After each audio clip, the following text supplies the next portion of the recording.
ഇതൊരു പള്ളിക്കൂടമാണ്. അമ്പാലബേ ഗ്രാമത്തിൽ പ്രകാശം പരത്തേണ്ട കൂടാരം. അമ്പാലബേ ഗ്രാമത്തിൽ കഴിഞ്ഞ വർഷം സ്കൂൾ തുടങ്ങുവാൻ ആഗ്രഹമുണ്ടായിരുന്നുവെങ്കിലും അന്നത് നടന്നില്ല. ഗ്രാമത്തിലെ കാരണവന്മാരുടെ യോഗത്തിൽ ഒരു കാര്യം ഞാൻ ആവശ്യപ്പെട്ടിരുന്നു. തങ്ങളുടെ പങ്കാളിത്തത്തിൻ്റെ ഭാഗമായി അവർ തന്നെ തൽക്കാലം ഒരു ക്ലാസ് റൂം തയ്യാറാക്കണം. അത് അവരുടെ ഒരു വീടായാലും മതി. അവരന്നത് സമ്മതിച്ചെങ്കിലും ക്ലാസ് റൂം തയ്യാറാകാത്തത് മൂലം കഴിഞ്ഞ വർഷം കുട്ടികളുടെ പഠനം തുടങ്ങുവാൻ കഴിഞ്ഞില്ല. ഈ വർഷവും പല ബോധവൽക്കരണ കൂട്ടിമുട്ടലുകൾ അവിടെ നടന്നു.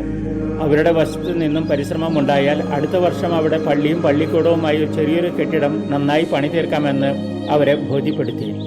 അങ്ങനെ അവരുടെ അധ്വാനത്തിൻ്റെ ഫലമായി ഒരു മുന്നൊരുക്കം പോലെ ഒരു കെട്ടിടം സ്കൂളിന് വേണ്ടി തയ്യാറാക്കപ്പെട്ടു. ആ പ്രകാശ സ്രോതസ്സാണ് ഇവിടെ കാണുന്നത്. അമ്പാലബേ ഗ്രാമത്തെക്കുറിച്ച് ഞാൻ ആദ്യം മനസ്സിലാക്കിയത് കുറുമ്പന്മാരുടെ ഒരു നാടായിട്ടാണ്. അങ്കിലിമാസുവ പള്ളിയിൽ നിന്നും അൻഡ്രാനുമൈൻതി പള്ളിയിലേക്ക് നടന്നു വന്ന യൂത്തിനെ വഴിയിൽ തടഞ്ഞു നിർത്തി പണവും ഫോണും തട്ടിപ്പറിച്ചെടുത്ത സംഭവത്തിലെ വില്ലന്മാർ അമ്പാലബേ ഗ്രാമത്തിലെ ചെറുപ്പക്കാരായിരുന്നു. അന്ന് തന്നെ ആ ഗ്രാമത്തിലേക്ക് പോകുവാൻ തുനിഞ്ഞ എന്നെ അൻഡ്രാനുമൈൻതി പള്ളിക്കാർ തടഞ്ഞു. അവർ തന്നെ പരിഹാരം കണ്ടെത്തുവാൻ ഉത്സാഹിച്ചതിൻ്റെ ഫലമായി നഷ്ടപ്പെട്ട വസ്തുക്കൾ തിരികെ ലഭിക്കുകയും ചെയ്തു. അതിനുശേഷം അൻഡ്രാനുമൈൻതി ഗ്രാമക്കാരോടൊപ്പം പല പ്രാവശ്യം അവിടെ സന്ദർശിച്ചു. ഞങ്ങളുടെ ഇടവകയിലെ ഓരോ ഗ്രാമപള്ളിക്കും മറ്റൊരു കുട്ടിപ്പള്ളി വേണമെന്ന ആശയത്തിൽ അൻഡ്രാനുമൈൻതി പള്ളിയുടെ ഉത്തരവാദിത്വമാണ് അമ്പാലബേ ഗ്രാമത്തിൽ സുവിശേഷം എത്തിക്കേണ്ടത്. കഴിഞ്ഞ വർഷം ഒരു യോഗത്തിൽ അമ്പാലബേ ഗ്രാമക്കാർ പള്ളിക്ക് വേണ്ടി സ്ഥലം ദാനം ചെയ്തു. അന്ന് തുടങ്ങിയ ആഗ്രഹമായിരുന്നു അവിടെ ഒരു പള്ളി തുടങ്ങണമെന്ന്. അത് ഇപ്പോഴാണ് ചെറിയൊരു തുടക്കത്തിൽ എത്തി നിൽക്കുന്നത്.